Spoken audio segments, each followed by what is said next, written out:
All right, well, hello everybody. It's good to see you all here. I just want to say, for any who are new or maybe joining us online and you don't know who I am, hey, there we go. There I am. My name is Justin. I'm the youth pastor here, and I'm super excited to see all you guys here today. And for any who are new, we are excited you're here. We hope you feel welcome and like you belong. And if you're here with us or you're online with us and you want to follow Jesus, we're excited you're here too. And we hope you feel God's love for you tonight, but we also want you to know that you don't have to be perfect or anything. None of us here are. We just hope that you feel God's love tonight and maybe consider following Him tonight, but just kind of listening and hearing what He's got to say. And so the last few weeks that we've been looking at, we've been taking a look at how important it is to share God's love with those He's placed around us, what we've called being missional. And tonight, I wanted to talk about what that is exactly through story. And it's hard to talk about God, right? Like, He's so big. There's so much to Him. Like, how do we get started? It's hard to talk about God, not just because of, what others might think about us, but also He's just really big. There's so much to His story, right? And half the difficulty is trying to find where to start, the right footing to go off of. And I love how for Jesus, He really simplified things. He took that issue and He broke that kind of stuff down into stories. And He's crazy smart. And I believe He's God, so it's not like it surprises me. But, as a kid, I didn't realize how smart Jesus was. And the older I get and the more I learn about Jesus, the more I'm like, this guy was just insane. He was so smart. And part of that creativity, part of His smartness was stories. And He would use them all the time to convey some really hard truths. And so tonight, I wanted us to take a look at the message of God's love in a simple way, through story. And you might recognize the story that I'm telling tonight because it's a modernized version of one Jesus told. But, for those big questions out there, like, who is God? What's He like? And what does it mean that He loves us? Well, there was once a man and a son. And mom wasn't in the picture. She had passed away a few years back, and it was really hard on both of them. And the dad, he was trying to just keep connected with the son, and it was really tough because the son was just really angry and really closing himself off and just kind of becoming really self-centered in this and just kind of cutting everybody off for that. And so, Dad, he'd go up to the door and he'd just kind of knock on his son's door and be like, hey, you want to go get some ice cream? You want to go hang out and play some catch? You want to go just kind of go watch a movie, go do stuff together? And the son would just kind of put his headphones up, turn up the volume, go back to playing video games or whatever, and just kind of write his dad off like, no, I don't want anything to do with you, right? Just totally write him off.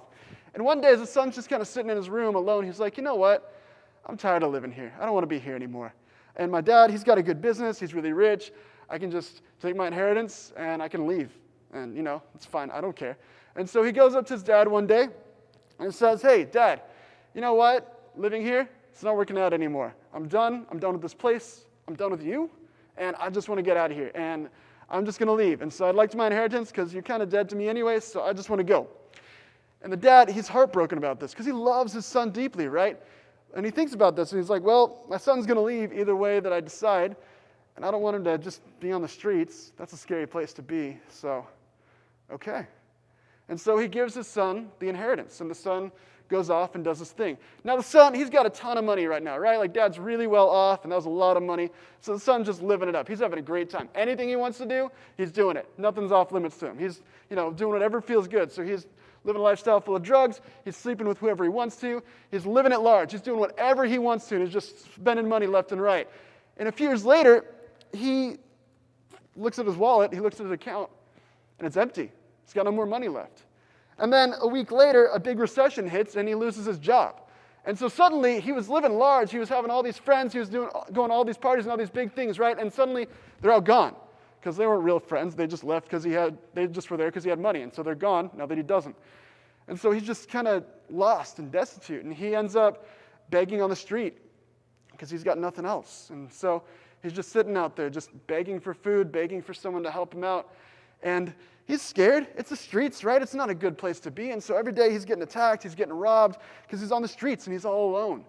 And one day as he's digging through the trash, he thinks, you know what? My dad, he's got a really good company, and it's really big, and I know I threw his kindness in his face, and I really treat him like trash, but I don't know, maybe he'll let me come back. He doesn't even have to look at me. It's a really big business. Even the lowest of the low out there, they've got a warm roof over their heads and good food, so maybe I can just work in some place, and he doesn't ever have to see me again, because I really screwed up. And so he just kind of gets this idea together, and he scrounges together a little bit of money, pays for a bus ticket, and he starts going that way. And he's thinking to himself on the road, he's like, I stink so bad. It's been a week since I've showered, and my clothes are a mess. Those drugs I took, they really did a huge toll on my body. I've just got all this sickness. I'm a huge mess. I don't know about this. So he starts practicing this thing in his head. Like when he would first meet his dad, his thought is, well, hey, Dad, I know I'm not worthy to talk to you. I know I threw all your kindness and everything back in your face and just ignored you completely. But, if you can give me a job, you don't have to see me ever again. I can just work way far away from you. But if you can just give me a job, I just need something. I'll work for you. I'll work for cheap, just whatever. I just need this job, and you don't have to look at me. And he's just practicing this. Like, I'm so unworthy. I don't deserve this. And just this is what's going on in his head, right? And he's terrified of all this going on because he knows how much he's messed up. So bus stops. He gets off. He starts walking towards his old neighborhood. And as he gets going there, he just keeps thinking this I'm unworthy thing. I'm unworthy. And when he sees his old neighborhood, he gets so freaked out that he's like, I don't want to talk to him. I treated him so terribly. I don't know what he's going to do to me. And so he turns away. Meanwhile, Dad, he's in front of his house. He's talking to a CEO, and they're actually doing like a huge business merger. And it's going to be great. It's going to make the company so much money. There's going to be a lot of great stuff going on. It's awesome. He's so stoked for this business merger. They've been planning this for months to talk about this. But the dad, he kind of catches out of the corner of his eye this dark spot at the end of the road. And he looks, and he's like, what is that? Oh, man, that's my son. Oh, my gosh. And he runs towards him. And this guy who, he was talking business with, forget it. I don't care. This deal's probably gone, but who cares? You know what? My son's at the end of the road. He's freaking out. He doesn't really know what to do. His mind's all over the place. But all he's got his focus on is his son. He just runs up to him. And when he sees him, when he gets closer to him, he just grabs him and he hugs him and he's so excited and he starts crying. And his son, he just had that practice thing in his head, right? He just starts going, Dad, I'm so unworthy, Dad. I'm dead. He just starts yelling back at the house. He's like, hey, to his personal assistants. Hey, my son, he needs some clothes. Get him my best suits. He needs some shoes. Get him my best shoes. And that favorite place, that restaurant he loves, go ahead and get a reservation out there. He's probably starving. And let's call everybody. We need to celebrate. My son, he was lost, and now he's found. He was dead, but now he's alive. And his son is just bawling because he realizes, he's like, Dad, I have done so much wrong. I'm so messed up. I've got all this sickness. I've got all these problems. I've got all these things, Dad, and I don't deserve this. And the dad, he just looks at him. He's like, well, hey, for that sickness, for what's going on, we can get a doctor to look at you. I'm going to take care of you. I'm going to bring you in because you're home. You were once dead, and now you're alive. You were once lost, and now you're found. And the dad, he is ugly crying, right? He's bawling his eyes out because he is so excited that his son was home. He thought he lost him forever. But his son came home, and he's just out of his mind about it. And so they go to that restaurant. They go meet up with all his old friends and family, and they're all just celebrating all night long, and they're both bawling their eyes out because they're so excited to be back together. And the dad, he just cries until he can't cry anymore because his son is home, and he's so excited. Because again, his son was basically dead, lost on the streets. He had no idea where he was, but now he's found. And whatever happened in the past, the dad forgave him and wanted to bring him back, because he loved his son that much. And it worked out from there. Now, the reason, if you didn't know, this story is a modern version of one that Jesus told, and it's called the parable of the prodigal son. It's found in Luke 15, 11 through 32. It's in the Bibles on the seats there if you want to check it out. We're not going to read it tonight. But Jesus, he told this story because he wanted people to know who God was. Again, we've got these big questions out there, right? Like, who is God? What's he like? What does it mean that he loves us? And Jesus told this story to people so that they could understand that, so that they could know how much their Father loved them, even though they've messed up badly. Because we've messed up. We've all done wrong. We've hurt other people through our actions and our choices, and we've messed ourselves up in the process. Like, the son and his drugs and sicknesses and stuff. We've done that with ourselves. Sin, wrongdoing does that to us. And part of the consequences of all that is separation from God. We've walked away from the Father. We shut him out just like the Son did. And he still loves us, but we're cut off from him by our own choice. But God, he loves us too much to leave us like that. And so he made a way for us to come back to him, and this being done through Jesus. That's why he came and died on the cross and rose again. It was because we messed up and we didn't deserve God, but he loved us anyway, and he came chasing after us like the Father chasing after his Son on the road there. And like the Son, we're not worthy of God's love. For what we've done, we don't deserve God. But he loves us anyway, and he runs hard after us. And he invites us into his home. He invites us into adoption. He invites us into his family. and he wants to heal and restore us.